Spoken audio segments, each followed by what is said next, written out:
आज होती प्रेमला सुट्टी, तर तो मला बोलला की मी तुला क्लासला सोडायला येतो.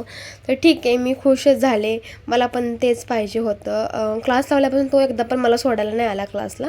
तर तो ह्या टाईमला येतो बोलला, सो मी खुश झाले. सर म्हणलं मला सोडायला येतो, तर ठीकच आहे, भारी झालं.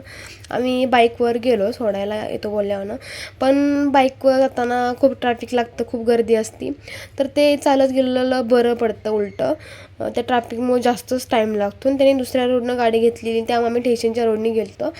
तर जाताना मार्केट लागलं आणि मार्केटमध्ये खूप काही काही असतं. काही काही म्हणजेच तेच भाजीपाला, कपडे, डॉल वगैरे सगळं. मला होम डेकोरेटर घ्यायचा होता, पण लेट झाला होता आणि त्याला पण फ्रेंडकडे जायचं होतं त्याच्या भेटायला, आणि मला क्लासला पण लेट होत होता, त्यामुळे आम्ही नाही घेतलं. नंतर घरी रिटर्न आलो आणि रात्री जेवणामध्ये आम्ही मस्तपैकी बेसन बनवलं होतं. तर मला वाटलं नाही होत चांगलं, पण मस्त बेसन झालं होतं, तिखट झालं होतं. तिखट असेल भाजी तर खूप छान लागते खायला, चव लागते मस्त.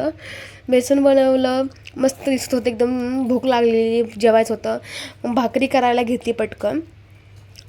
भाकरी करायला घेतली. भाकरीचं पीठ चांगलं मळलं ना, तर ते चिरटत पण नाही आणि छान भाकरी होती आणि छान फुगते पण. सो पीठ चांगलं मळून घ्यायचं. पीठ मस्त मळलं आणि भाकरी थापायला घेतली. मस्त गोल भाकरी झाली ती बरं का माझी. मला लग्ना अगोदर नव्हत्या भाकरी वगैरे काही येत नव्हतं. लग्नानंतर ह्या गोष्टी मी सगळ्या शिकले. लग्नानंतर पण लगेच येत नव्हतं करायची, पण भाकरी गोल वगैरे होत नव्हती. अजून पण होत नाही, कधी कधी होते मस्त.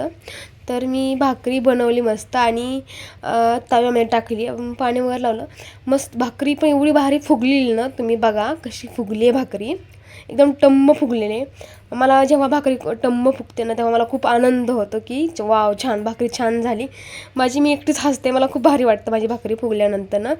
सो भाकरी आणि बेसन खाल्लं, कारण भाजी दुसरं कारण त्यामुळे मी बेसन केलं आज.